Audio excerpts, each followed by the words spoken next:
नमो अरहन्ताणं नमो सेद्धाणं नमो आयर्याणं नमो वज्रायाणं नमो लोहे सर्वसाहुरं मङ्गलं भगवान् वीरो मङ्गलं गौतमो गणी मङ्गलं कुन्दकुन्दाद्यो जयहरिमोऽस्तु मङ्गलं सर्वमङ्गलमाङ्गल्यं सर्वकल्याणकारकं प्रधानं सर्वधर्माणां जयनं जयतु शासनं जयनं जयतु शासनं।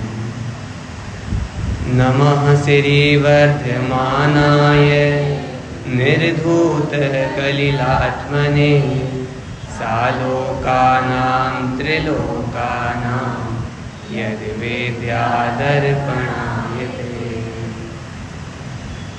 उत्तम क्षमा मार्दव आर्जव भाव हैं सत्य सोच संयम तप त्याग उपाव हैं आकिंचन ब्रह्मचर्य धर्म 10 सार हैं चौगति दुख ते काड़ी मुक्ति करतार हैं।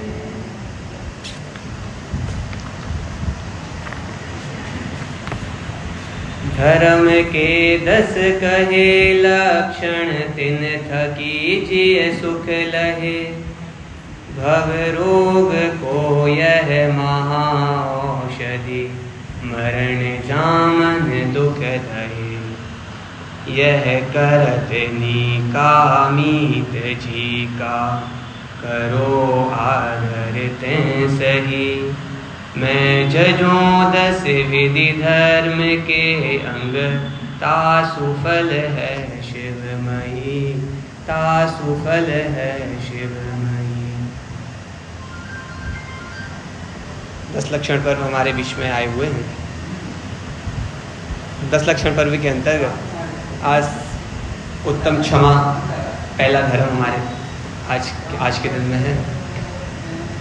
तो आज सामान्य चर्चा करेंगे और जो 10 लक्षण धर्म है उनके ऊपर चर्चा करते हुए जो उत्तम क्षमा धर्म है उसकी भी थोड़ी सी चर्चा करेंगे आज।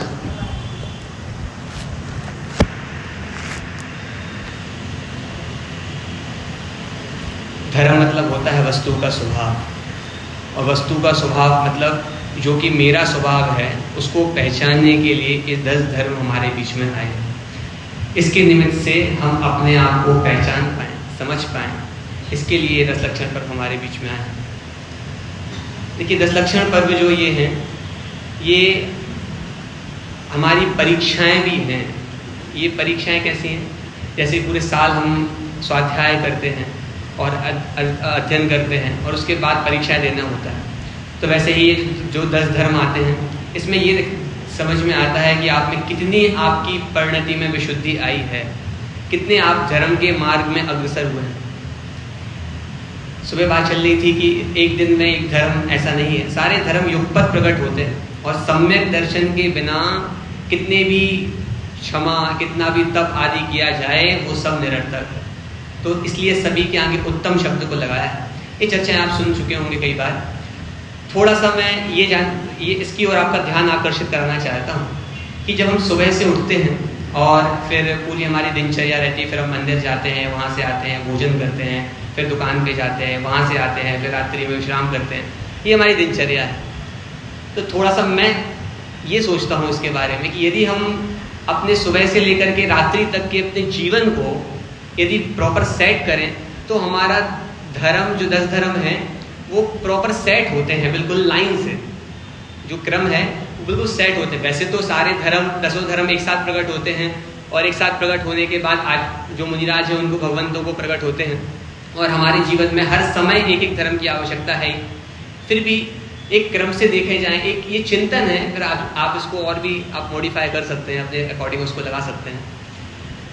सबसे पहले हम सुबह उठते हैं, और सुबह उठ करके सबसे पहले क्या होना चाहिए कि सबसे पहले जहाँ से उठे हैं वहाँ पे बिस्तर पर ही बैठ करके, वहाँ से उठ करके सबसे पहले सभी सिद्ध भगवंतों को नमस्कार करें, सभी ईडमकार ग्रंथ पढ़ें और सिद्ध भगवंतों को नमस्कार करें। कैसे करें कि यहाँ पे मैं बैठा हूँ, मेरे ही समश्रेणी में देखा जाए तो यहाँ से अनंत सिद्ध भगवंत मुक्ति को जा चुके हैं। ऐसा देख करके, ऐसा विचार कर करके मेरा जो घर प्रमाण जो ये भूमि है, ये पूरा दमो प्रमाण जो भूमि है, 28 प्रमाण जो भूमि है, इसे जितने भी सिद्ध भगवंत मोक्ष हो गए हैं, मुक्ति को प्राप्त हो गए हैं, उन्होंने 10 धर्म अपने स्वरूप को पहचाना है और उसके फल स्वरूप ये मुक्त हुए हैं।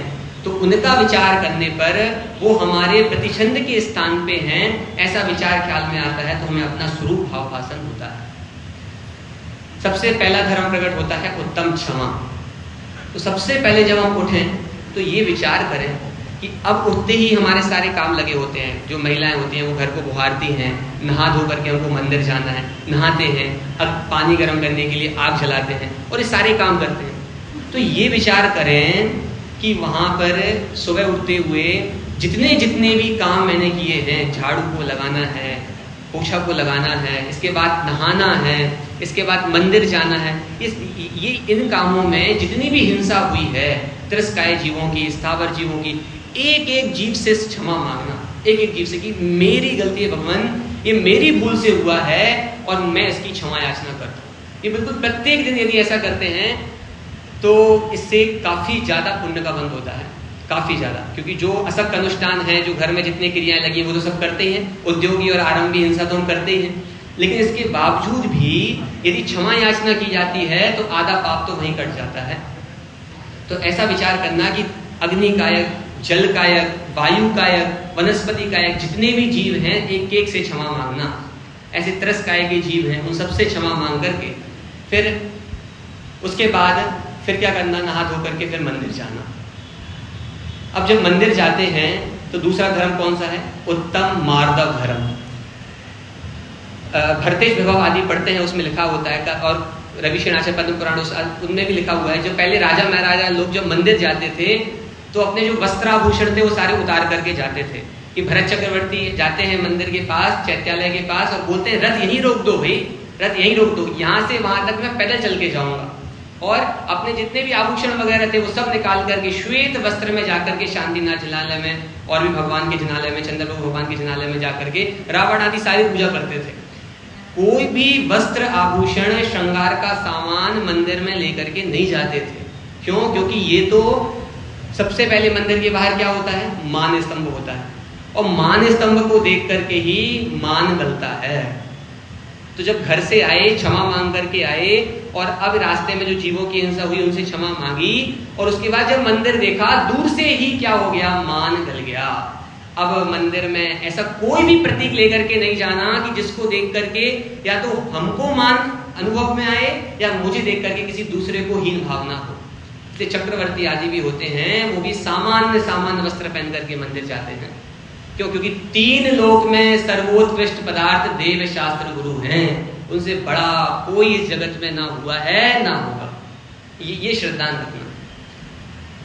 इसके बाद अब मंदिर आ गए, मंदिर में भगवान का अभिषेक किया, पूजन की, और यदि अभिमान में करोगे तो कुछ फल मिलने वाला नहीं। इसलिए कहते हैं ना कि जिनवाड़ी सुनने भी बैठे हैं, कुछ समझने बैठे हैं, तो अपने आप को कुछ समझ के मत बैठना।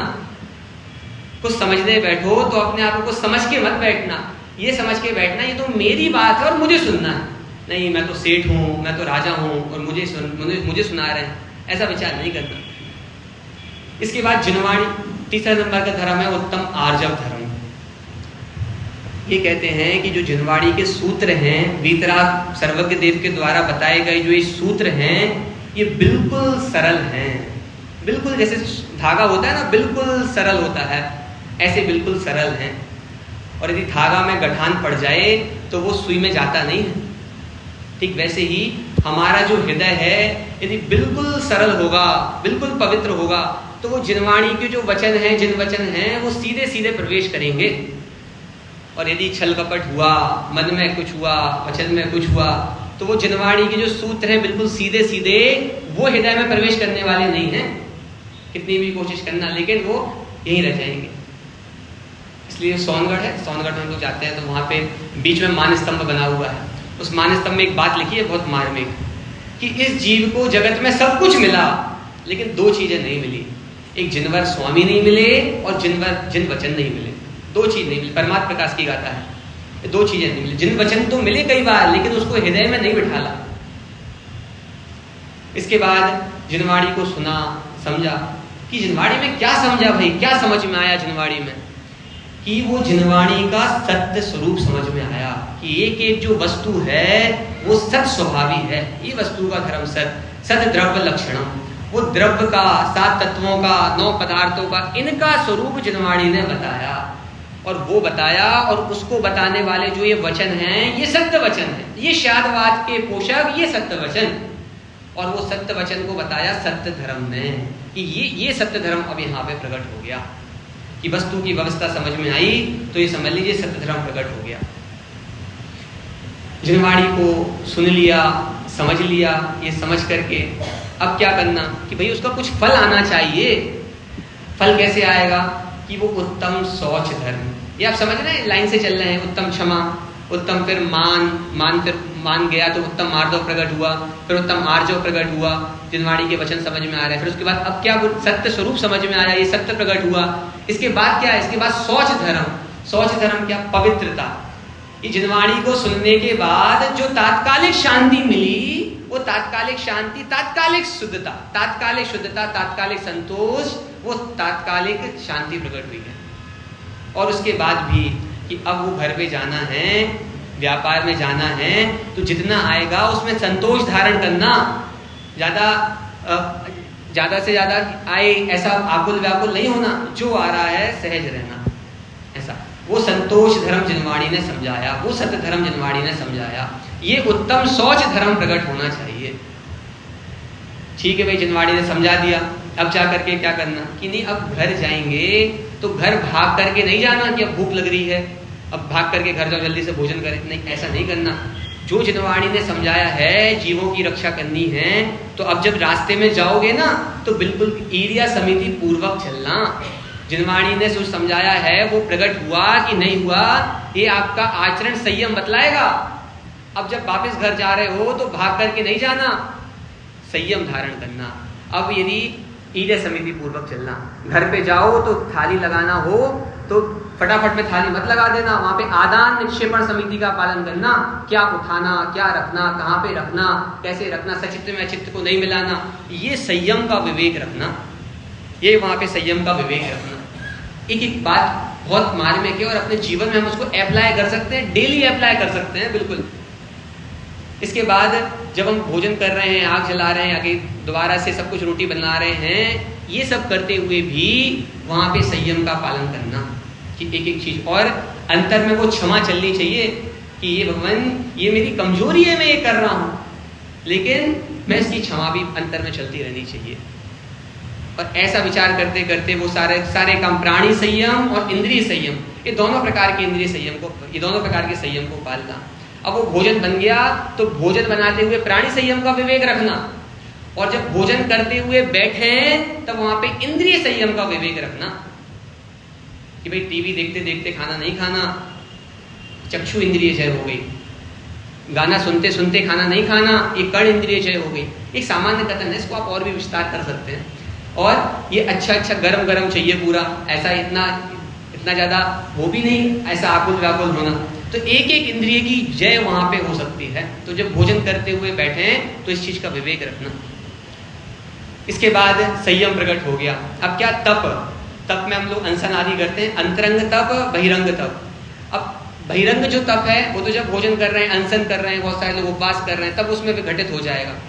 इसके बाद कर रहे हैं अब स्वाध्याय करने के बाद क्या करना, अब भोजन करने के बाद क्या करना, कि जब भोजन कर लिया, भोजन करने के बाद अब जो सामायिक का 12 बजे का काल आया है वो उसमें सामायिक करना, उसमें ध्यान करना, विनय, वैयाव्रत, इन सब में समय लगाना, ये इन सब में समय लगाना। तो वो कह रहे हैं वो तप धर्म वहां पे प्रकट हो गया, वहां पे तप धर्म प्रकट हो गया।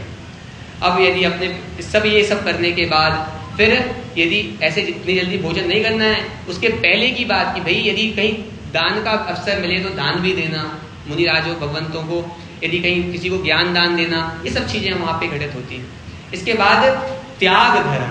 अब एक दुकान पे गए, दुकान पे जाने के बाद पूरा व्यापार किया, वहां पे संतोष धारण करना। अभी कह रहे कि वहां पे दुकान में बैठे बैठे व्यापार करते करते ये वहां पे त्याग धर्म, जो व्यापार में कमाया है इतना विचार करते हुए कमाना कि ये मेरा स्वरूप नहीं है, एक दिन ये सब छोड़ करके मुझे मुनि भगवंत बनना है, निर्गंध दशा बननी है। ऐसे वो भगवंतों की फोटो अपनी दुकान में अपने घर में लगाना कि हर समय विचार आए कि अरे ये कमा रहे हैं, ये ठीक है, ये कमाए जा रहा है संसार में सब कुछ, लेकिन मेरा आदर्श तो ये मुनि भगवंत हैं। ये सब दुकान में करते करते, सब व्यापार करते करते भी ये मुनि भगवंत दिखने चाहिए कि ये दशा ये है हमारी, हमारा आदेय, हमारा आदर्श ये है।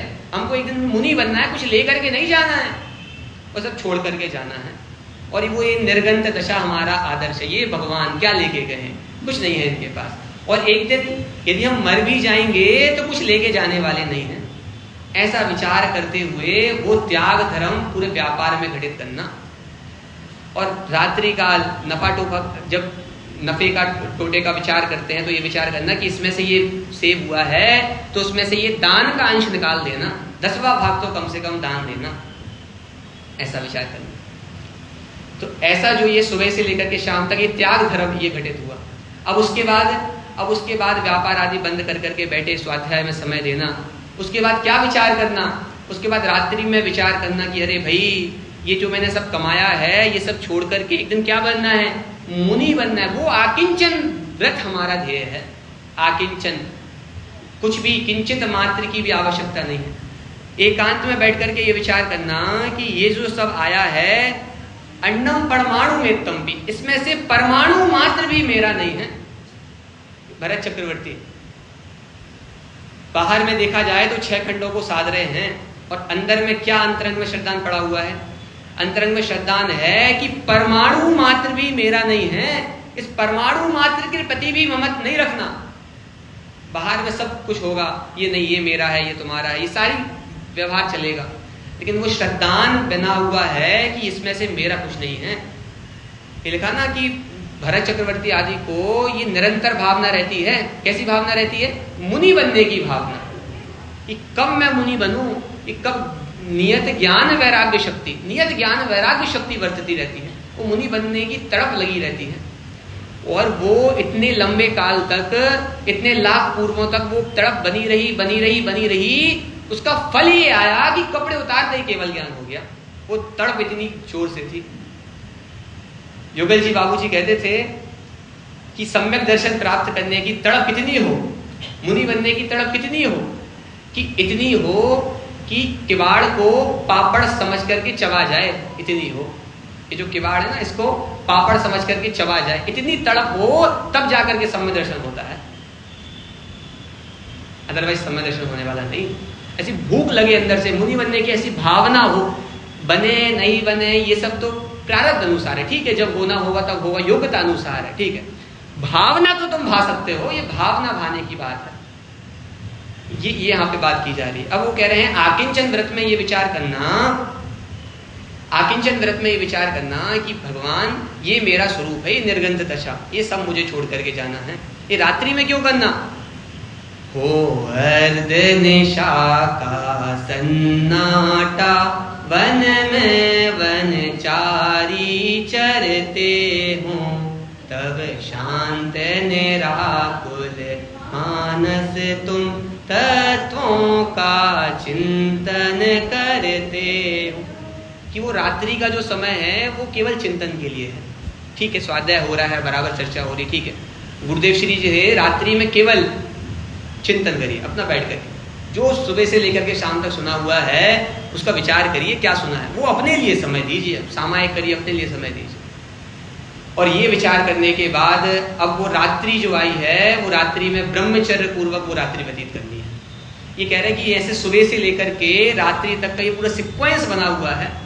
अब ऐसा नहीं है कि सुबह हम ब्रह्मचर्य का पालन नहीं कर सकते, पालन तो प्रति समय 10 धर्मों का करना है। पर एक जो चिंतन है, एक छोटा सा मैंने आपको बताया कि भाई हम ऐसे करें, तो ऐसा विचार हम करते हुए हर चीज में अपने काम में ध्यान दें, तो इसके अनुसार क्या होगा कि हम सारे काम करेंगे, लेकिन वो सारे काम करते हुए भी वो जो ज्ञान वैराग्य शक्ति है उसमें ये सारी बातें निमित्त बनती हैं कि हाँ भाई सारे काम करते हुए भी ये आपका काम चल रहा है। वो सम्यक दृष्टि कोई ऐसा नहीं है कि उसके सींग निकलते हैं, बस वो ये अंतरंग परिणति चलती रहती है अभिप्राय में कि अरे भाई कोई भी काम करता हुआ भी ये काम मेरा नहीं है। वो अंदर में ये चीज चलती रहती है। वो अंदर में जिनेंद्र भगवंतों के प्रति बहुमान बहुमूल्य भक्ति और जिन वचनों के प्रति ये आदर सत्कार, ये दो चीजें चलती रहती हैं। बनारसी दास जी समय सार नाटक लिखते हैं, उसमें ये लिखते हैं कि मेरे हृदय में भगवान के हे पारसनाथ भगवान, आपकी भक्ति मेरे हृदय में 2400 घंटे बरतती है। 2400 घंटे बरतती है। अरे भाई 2400 घंटे कैसे बरतेगी? रात में सोगे तो कैसे बरतेगी? कि नहीं, जो सोए हैं ना, वो सोए भी वो ब्रह्मचर्य की भावना पूर्वक सोए हैं। जो खाना भी बना रहे हैं ना, खाना भी खा रहे हैं ना, वो संयम पूर्वक खा रहे हैं। और भगवान का यही तो उपदेश है, चिन्वचन का यही तो उपदेश है कि ब्रह्मचर्य पूर्वक रहें, भोजन संयम पूर्वक खाएं, ईरा समिति पूर्वक गमन करें। तो वो कह रहे भगवान आपकी भक्ति निरंतर बरतती है। तो इस प्रकार तो हमने ये देखा कि किस प्रकार हम अपने जीवन में एक छोटी छोटी बातों को अप्लाई करते हुए कितने सारे पापों से बच सकते हैं। कुछ समय बाकी है। हम आज जो उत्तम क्षमा धर्म है, उत्तम क्षमा धर्म पे कुछ बहुमूल्य मतलब जो इम्पोर्टेंट चर्चा है जो मुझे समझ में आती है, मैं उसको शेयर करता हूँ आप सभी से। आप सब लोग भी इसमें चिंतन कीजिएगा, क्योंकि जो रात्रि का समय है वो केवल चिंतन के लिए है। ये अपने लिए है। ये समय रात्रि में 2 बजे 12 बजे जब भी नींद खुले तो ये विचार करके सोना, अरे भाई ये सोना मेरा काम नहीं है। ये भावना निरंतर बनी रहे। उत्तम क्षमा की हम जो बात है वो करते हैं। देखिए सबसे पहला धर्म है उत्तम क्षमा। उत्तम क्षमा हमारे जीवन में, क्योंकि इससे भूमि हमारी जो है वो आत्मा निर्मल होती है, कोमल होती है। आचार्य भावना भाते हैं, खम्मामि सव्य जीवाणम सव्ये जीवा खमंतु में, कि मैं सभी जीवों से क्षमा याचना करता हूं और सभी जीव मुझे क्षमा करें। खम्मामि सव्य जीवाणम, सभी जीवों को क्षमा करता हूं, और सव्ये जीवा खमंतु में, सभी जीव मुझे क्षमा करें। तो आचार्य देव से पूछते हैं, आचार्य देव अरे भाई आप अपने संगी वालों से क्षमा मांगिए, आप अपने जो आपके ठीक है पहले के माता पिता वगैरह थे, पूर्व के थे, भविष्य में जो भी हैं, इन सबसे क्षमा मांगिए। सभी जीवों से क्षमा क्यों मांग रहे हैं भाई? जिनको आप जानते नहीं हैं, जो आपके पास है नहीं है, वो निगोदिया जीव, वो ये सारे जीव, इन सबसे क्षमा क्यों मांगने जा रहे हैं? सव्य जीवा, वो 3 लोक में जो वो वात वलय में बैठे हुए जो जीव हैं उनसे भी क्षमा मांग रहे हैं जाकर के। और उनसे क्षमा क्यों मांग रहे हैं? उनको तो जानते तक नहीं है आप। ये कह रहे हैं कि देखो टोडामल जी साहब एक सूत्र देते हैं कि जो फल लगता है ना वो अपने परिणामों का लगता है। वो फल है वो अपने परिणामों का लगता है। आपने सब जीवों से क्षमा मांगी तो उसका फल उन जीवों को आने वाला नहीं है। आपने मनोज भैया, मैंने आपसे क्षमा मांगी तो इसका फल आपको आने वाला नहीं है, इसका फल मुझे आने वाला है। क्यों आने वाला है? क्योंकि मेरे परिणाम विशुद्ध हुए हैं। आपको तो पता ही नहीं है कि मैंने आपसे क्षमा मांगी, लेकिन मैंने जो भावना भाई कि मैंने आपसे क्षमा मांगी और उसका फल मुझे आने वाला है, तो ये विचार करना कि ये जो फल है मेरे परिणामों का फल मुझे आएगा। बस मैंने भावना भाई स्वयं किए जो कर्म शुभाशुभ फल निश्चय ही वे देते, करें आप फल दे अन्न तो स्वयं किए निष्फल होते। तो आचार्य देव कह रहे हैं जिन जीवों को मैं नहीं जानता, त्रेंच गति के जीव, नरक गति के जीव, देव गति के जीव, अरे वो निगोदिया जीव, वो एक इंद्रिय जीव जो वात वलय में स्थित है, जो सिद्ध लाभ में स्थित है, जो अग्नि कायक में, कहीं अभाना में, कहीं फुटेरा में, कहीं जगह जगह स्थित है, सबसे मैं क्षमा मांगता हूं। सबसे क्षमा मांगने का इससे क्या होगा कि इनसे उन सब जीवों से एक एक से क्षमा मांगने से उन सब का फल मुझे आएगा। मुझे तो मेरे परिणामों का फल आएगा, और परिणाम फल देता है। इस बात का श्रद्धान रखना। ये जैन कुल में पैदा हुए हैं तो एक बात का तो श्रद्धान जरूर रखना, ये परिणाम फले तो होते ही हैं। और मैंने तो अपने जीवन में कई बार देखा है, आप लोगों ने भी देखा होगा। भावना जिस चीज की भाते हैं निश्चित रूप से फलित होती हैं वो चीजें, निश्चित रूप से। बोल है एक वचनामृत का यदि परिणाम फल नहीं दे तो 14 ब्रह्मांड को शून्य होना पड़े, 14 ब्रह्मांड को शून्य होना पड़े। अरे कह रहे हैं कि जब आप एक कामना करते हैं ना मंदिर में जाकर के और वो हो जाती है तो कितनी खुशी होती है। ये कह रहे हैं ये विषय कषाय की पोषक चीजें जब पूरी हो रही हैं तो जब विशुद्ध मन से जब मोक्ष की भावना, ये अच्छी अच्छी भावना भावोगे तो क्यों नहीं पूरी होगी।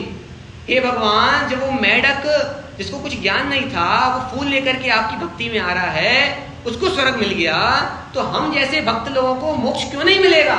यदर्चा भावेन प्रमुदित मना दर दुर्य क्षणात दासी स्वर्गीय गुणगण श्रमत्ता सुखनिधि। क्षण मात्र में स्वर्ग पहुंच गया, क्षण मात्र में। वो कह रहे फलीभूत होती ही है भावना। तो आचार्य देव ये बताना चाह रहे हैं कि मैं सभी जीवों से क्षमा इसलिए मांग रहा हूं क्योंकि उनसे क्षमा मांगने का फल उनको आने वाला नहीं है, उनसे क्षमा मांगने का फल तो मुझे आने वाला है, मुझे आने वाला है। और मैं क्षमा मांगने में कसर क्यों रखूं। अपने मन में तो बैठ करके, यहां बैठ करके 3 लोक प्रमाण एक एक जीव से क्षमा मांगता हूं और एक साथ सभी से क्षमा मांगता हूं और फिर एक एक कर करके सबसे क्षमा मांगता हूं, सबसे क्षमा मांगता हूं। और जिनको मैं जानता हूं व्यक्तिगत, ये मेरे पिता हैं, ये मेरा भाई है, ये मेरी स्त्री है, ये मेरी भाभी है, ये मेरी माता है, इन सबसे एक एक कर करके सबसे क्षमा मांगता हूं। और वो इसलिए मांगी जा रही है क्योंकि परिणाम फल देता ही है। तो ये क्षमा का स्वरूप। इसलिए आचार्य देव कहते हैं क्षमा मांगना ही है। जब लड्डू खाने ही है तो फीके क्यों और छोटे छोटे क्यों। जब क्षमा मांगना ही है तो क्या करें, सब जीवों से मांगते हैं, एक दो से नहीं मांगते। ये जो उत्तम क्षमा धर्म है हमारे पास 10 मिनट है। ये जो क्षमा जो हम मांगते हैं, तो ये क्षमा मांगते हुए क्षमा धर्म में कौन प्रसिद्ध हुआ। देखिए, आपने सभी ने कमट का नाम सुना होगा। 9 भव से उनका बैर चल रहा था, कमट का और पारसनाथ के जो भगवान, जो कोई पारसनाथ के जो जीव थे, उनके 9 भव से बैर चल रहा था। मरुभूति और ऐसे लंबी लंबी कहानी है, मैं कहानी नहीं सुनाना चाहता हूँ। अही क्षेत्र पारसनाथ एक पूजन है, उसकी एक मार्मिक लाइन है, मुझे बहुत अच्छी लगती है। 10 भव तक जिसने बैर किया, पीड़ाएं देकर मन मानी, फिर हार मान कर चरणों में झुक गया स्वयं वह अभिमानी। यह बैर महा दुखदाई है, यह बैर न बैर मिटाता है, यह बैर निरंतर प्राणी को भव सागर में भटकाता है। दिखाई ये देता है कि जिसने क्षमा मांगी है उसकी हार हो गई, ये दिखाई देता है। वो 10 भव से पारसनाथ का जीव था, वो क्षमा मांग रहा था, पीछे हो रहा था, उसने पत्थर ला करके पटक दिए, सब किया, वो कुछ नहीं कर रहा था। वो कह रहे हैं कि अंत में जाकर के जीत किसकी हुई, अंत में जाकर के किसकी जीत हुई। वो रहती है, रेस रहती है, लंबी वाली रेस रहती है, तो वो 3 स्टेप 4 स्टेप होते हैं, ऐसे समझिए 9 स्टेप्स हैं, यहाँ वहाँ पड़ाव हैं, 9 पड़ाव हैं। और जाकर के अंतिम में जो फिनिश लाइन है कि भाई फिनिश लाइन पे पहले जाकर के कौन पहुंचा, वो मोक्ष पहले कौन गया, कि वो मोक्ष वो पारसनाथ का जीव, वो हार मानकर चरणों में झुक गया स्वयं वह अभिमानी, वो झुक गया। तो अंत तो गत्वा जीत किसकी होने वाली, वो मान की जीत, वो मान के अभाव में वो मार्दव की जीत होने वाली। वो क्रोध से कुछ नहीं होने वाला, क्रोध में सब किया। 10 भव तक जिसने बैर किया, पीड़ाएं देकर मन मान। तो वो कह रहे हैं वो पारसनाथ भगवान, वो अपना काम समझ के निकल गए। अच्छा, आप लोगों ने कहानी सुनी होगी, मुझे ऐसा लगता है कि जो क्रोध है, तो क्रोध में कौन प्रसिद्ध हुआ, आप बताइए। आपको पता होगा क्रोध में कौन प्रसिद्ध हुआ, द्विपायन मुनि प्रसिद्ध हुए। अरे द्विपायन मुनि को अष्टपाहुड़ में, बोध पाहुड़ में जाकर के कुंद भगवान याद करते हैं। क्या याद करते हैं, जैसे वो द्विपायन मुनि क्रोध के वश जीवन भर तप किया और जीवन भर तप करने के बाद अंत में क्रोध के कारण दुर्गति को प्राप्त हो गए, या अंत में या कहें असुर कुमार जाति में चले गए, अग्नि कुमार जाति में चले गए, जहां भी गए, लेकिन संसार को बढ़ा लिया, ये कहा। अब अंत में जाकर के वो संसार को बढ़ा लिया, जीवन भर तप किया, उसका क्या तो फल आने वाला था, और सब कुछ नौशावर कर करके वो कहां चले गए। ये कहा। फिर बाहु को याद किया, ऐसे 4-5 आचार्यों को याद किया। वहां पे कुंद भगवान ने बाहु मुनिराज को याद किया, दंडक वन में आग लगा दी। ऐसे कहा कि इसलिए परिणाम बिगड़ने का भय रखना कि मेरे परिणाम गाफिल नहीं हो जाए, मुझे मेरी संभाल करनी है, बस मुझे मेरे परिणामों का फल आने वाला है। एक कहानी आती है तुकारी की, आपने सुनी होगी, तुकारी की आप सबने सुनी। तो वो देखो उसके फल में क्या क्या दंड उसको भोगना पड़ा। अब वो कह रहे हैं कि अब मैं जीवन भर मैंने नियम ले लिया भगवान से, अब मैं कभी क्रोध नहीं करूंगी। क्यों क्रोध नहीं करूंगी? अरे वो तू कहने का परिणाम मैंने देख लिया, वो तू कहने का परिणाम वो ये हुआ मेरे साथ, वो इसी भव की बात। और इसके क्रोध के अभाव पूर्वक जो क्षमा धर्म प्रकट हुआ, वो क्षमा धर्म में वो कितने मुनि भगवंत कितने चले गए, कितने लोगों का कल्याण हो गया। वो कह रहे अकंपनाचार आदि 700 मुनिराज, अग्नि जलाई, वो क्रोध नहीं किया। हमको ये तो दिखाई देता है क्रोध में कौन प्रसिद्ध हुआ, ये दिखाई नहीं देता कि क्षमा में कौन प्रसिद्ध हुआ। जितने मुनि भगवंत हैं वो सारे के सारे किस में प्रसिद्ध हुए? वो सारे के सारे क्षमा में प्रसिद्ध हुए। यशोधर मुनिराज राजा श्रेणिक ने आकर के क्या किया? सबसे पहले तो आकर के शिकारी कुत्ते छोड़े, जितने भी छोड़े, 1000-2000 जितने भी छोड़े, तो आकर के शिकारी कुत्ते छोड़ दिए। और शिकारी कुत्ते छोड़े क्रोध के कारण छोड़े।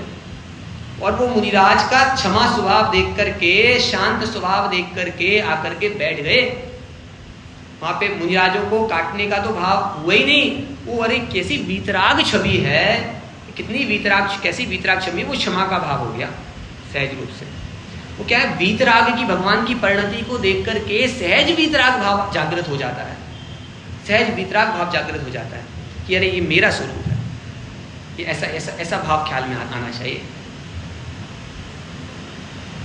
फिर उसके बाद भी यदि नहीं माने तो वो फिर वो सांप को मार करके डाल दिया गले में। और फिर वो 3 दिन बाद आकर के देखा कि चींटियों ने पूरे शरीर को नोच करके ऐसे कर करके उसमें फुड़िया हो गई या जो भी हो गया, घाव हो गए। लेकिन ये सब देखने के बाद भी फिर वो लगा कि अरे ये मुनिराज वास्तविक मुनिराज हैं, क्षमा धर्म उनको प्रकट रहा, वो गाफिल नहीं हुए अपने उसमें। आप सभी लोग वो जो पाठ है सामायिक पाठ बड़ा वाला पढ़ते हैं, तो तुमरिए जिए कौन दुख है मृत्यु महोत्सव, वो क्षमा भाव धारण करना चाहिए, क्षमा भाव जीवन में आना चाहिए। ग्रंथ हमने विराजमान किया है, हम इसकी कुछ दो पंक्तियां पढ़ लेते हैं, इसके बाद अपन चर्चा को विराम देंगे। देखिए एक लाइन तो यही है, क्रोध के प्रभाव से महातपस्वी दिगंबर मुनि भी धर्म से भ्रष्ट होकर नरक गए हैं। धर्म से भ्रष्ट होकर के जीवन भर धर्म किया, बाहु दंडक आदि बाहु मुनिराज ने, द्विपायन मुनि ने, और मर करके कहाँ चले गए? वो दुर्गति को प्राप्त हो गए। गोपाल दास जी बरैया का नाम हमने सब सुना ही है। कह रहे मेरी जो पत्नी है, वो मेरी पत्नी क्या है? मेरी पत्नी वैराग्य वर्धिनी है। वो नहीं भाई, ये तो गरजती थी, बरस भी रही है, पानी आकर के पानी डाल रही है आपके ऊपर, प्रवचन में भरी सभा में पानी डाल, नहीं भाई वो वैराग्य वर्धिनी। यदि ये नहीं हो तो आगे कैसे काम बने? ये देखिए उन्हीं के लिए एक लाइन लिखी है बहुत यहाँ पे मार्मिक, यदि ऐसे क्रोधी दुर्वचन बोलने वाले, ऐसे क्रोधी दुर्वचन बोलने वाले हठग्राही अन्याय मार्गी की अधिकता देख करके ही सत्पुरुष वीतरागी हुए हैं, सत्पुरुष वीतरागी हुए हैं। कि यदि ऐसा नहीं हो तो संसार से वैराग्य कैसे आए भाई साहब? संसार से वैराग्य आने के लिए इन लोगों नाना जीवों को देखना होता है, नाना जीवों को परिणति समझ में आती है। कुंद आचार्य फिर सूत्र देते हैं, नाना जीवा राणा कम्मा राणा विहम हवे लद्धी तमहा वयण विभागम सग पर समय ही बज्जिजो। नाना जीव हैं, नाना कर्म हैं, नाना उनकी लब्धियां हैं, इसलिए क्या करना? इसीलिए तमहा वयण विवादम, इसलिए वचन विवाद सग पर समय ही बज्जिजो। चाहे वो आपको समझने वाले हों, आप आए करके बात समझाइए, बात समझ में आए ठीक है, नहीं आए कोई बात नहीं, 100 समय हो पर समय हो कोई बात नहीं, अपने मत के हो दूसरे के मत के हो कोई बात नहीं, उनसे विवाद नहीं करना, कभी विवाद नहीं करना। क्यों? क्योंकि नाना प्रकार की चीजें, क्रोध नहीं करना उनके ऊपर, क्रोध नहीं करना। क्यों? क्योंकि क्रोध से, विवाद से वस्तु स्वरूप दूर हो जाने वाला है, समझ में आने वाला नहीं, कषाय भाव बढ़ने वाला है। और क्रोध को तो क्षमा भाव से जीतना है। अमरचंद आचार्य देव शादवाद अधिकार लिखते हैं समय सार के परिशिष्ट में। वहाँ पे एक बात लिखते हैं बहुत मार्मिक, वो ये बात लिखते हैं कि शादवादी किसी पे क्रोध नहीं करता। क्या लिखते हैं वहाँ पे? शादवाद किसी पे ना तत्पति कोपा, शादवादी कभी किसी पे क्रोध नहीं करता। क्या मतलब है इस लाइन का? शादवादी कभी किसी पे क्रोध नहीं करता। वैसे बात तो बहुत मार्मिक है। शादवादी से आकर के कोई ये कहे कि तुम किसी को लांछन लगाए, तुम तो भाई अन्यायी हो, तुम तो चांडाल हो, तुम तो, देखिए यहाँ लाइन शब्द लिखे हुए हैं, कितने शब्दों का प्रयोग किया है। कोई कहता है कि तू चोर है, कपटी है, अन्यायी है, अधर्मी है, जुआरी है, व्यभिचारी है, व्यसनी है, अभक्ष बक्षी है, भील है, चांडाल है, चमार है, गोला है, बांडा है, सूगर है, गधा है, इन शब्दों का प्रयोग कोई करता है तो सम्यक दृष्टि क्रोध नहीं करते। वो ये विचार करते हैं कि ये क्या झूठ बोलता है, ये क्या झूठ बोलता है। मैंने अनादि काल से अनंत भव धारण किए हैं, अनंत भव धारण किए हैं, अनंत भव धारण किए हैं, ये सब तो मैं अनंत बार हो गया हूं, क्या झूठ बोलता है। तो बिल्कुल सही बोल रहा है। लेकिन अब ऐसा परिणाम इसके निमित्त से, इसके वचनों को सुन करके अब परिणाम नहीं बिगाड़ूंगा कि अब मुझे इन सब में जाना पड़े। ये समझदारी है। सम्यक दृष्टि ये विचार करता है, इसने जो कहा वो झूठ नहीं कहा, बिल्कुल सही कहा है, लेकिन अब इसके वचन सुन करके मैं क्रोध भाव नहीं करूंगा, मैं कषाय भाव नहीं करूंगा, क्योंकि अब यदि क्रोध करूंगा तो अब मुझे फिर से इसमें जाना पड़ेगा। और ये समझदारी करता है, और ये समझदारी का भाव कर करके वो अपने वचनों को अपने वचनों को कंट्रोल करता है और अपने आत्म स्वरूप को सभी जीवों से क्षमा मांगता है कि सव्वे जीवा कमंतु में, एक एक चीज का प्रतिक्रमण करता है, एक एक चीज को अपने जीवन में उतारता है। अरे अमरचंद आचार्य देव, समय सार, कुंद एक आचार्य ऐसे नहीं है जिनने ग्रंथों में इसको नहीं लिखा हो। मैं एक एक जीव से क्षमा मांगता हूँ, एक एक अपने जो कर्म मैंने बांधे, एक एक कर्म प्रकृतियों का नाम ले लेकर के, समय सार में 148 प्रकृतियों का नाम ले लेकर के उससे प्रतिक्रमण किया, एक एक प्रकृति का, ज्ञानावरण कर्म की, मति ज्ञानावरण कर्म प्रकृति को, ये भगवान ये मैंने बांधी है, इससे मैं क्षमा करता हूँ, इससे ये मेरे से भिन्न है, इससे मैं दूर होता हूँ, इससे मैं दूर होता हूँ। ऐसे 148 प्रकृति के नाम लेने में आलस नहीं आया। कौन लिखे 148 प्रकृति? वो लिखी वहां पे अध्यात्म के ग्रंथों में। कह रहे नहीं, ये कर्म मैंने बांधे हैं और मुझे इनसे छुटकारा चाहिए।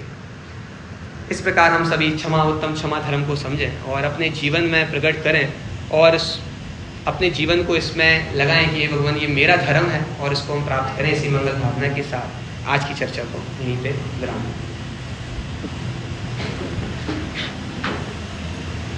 अभी आपने हमारे लोगों में विराजमान पंडित आप जी साथी का उत्तम समाधान पर निश्चय रूप और व्यवहारों से मालूम व्याख्यान सुना और अब यहाँ पर बाहर से बता रहे पंडित पांच साल उस्मान परिवारों का मार्ग में व्याख्यान प्रारंभ होने वाला है। सभी जी व्यवस्थित रूप से व्यवस्थित बुलावे और आगे आ जावे। अभी और भी संख्या होने वाली है, सभी लोग आगे आ जावे।